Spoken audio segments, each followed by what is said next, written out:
কলকাতা থেকে কল্যাণী এক্সপ্রেসওয়ে ধরে নৈহাটি পৌঁছে নৈহাটি স্টেশনের ঠিক উল্টো দিকে প্রায় 500 মিটার হাঁটলেই বড় মায়ের মন্দির। আজ আমরা বড় মায়ের মন্দির দর্শন করতে চলেছি।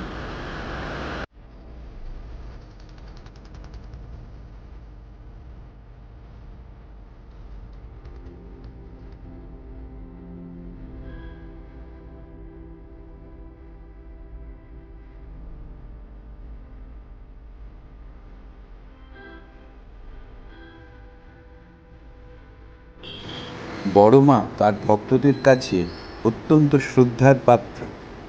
তিনি তার সকল ভক্তের ইচ্ছা ও আকাঙ্ক্ষা পূরণ করেন, তাদের জাত, সামাজিক অবস্থান এবং অর্থনৈতিক পটভূমি নির্বিশেষে। বড় মা কাউকে ফেরান না, ধর্ম যার যার, বড় মা সকলে।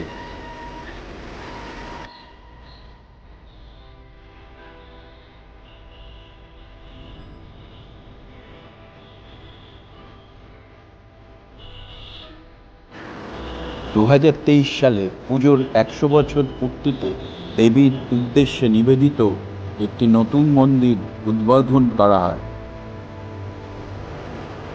ওই বছরই কালী পুজোর দিন পুষ্টি পাথর দিয়ে তৈরি বড় মার নতুন প্রতিমার প্রাণ প্রতিষ্ঠা করা হয়।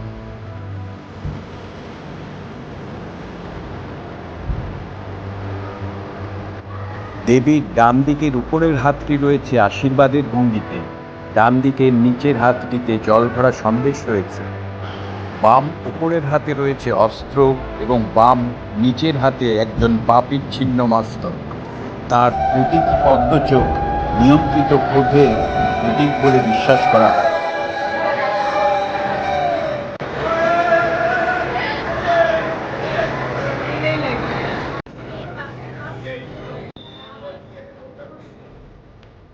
মন্দিরের নিকটেই বয়ে চলেছে গঙ্গা।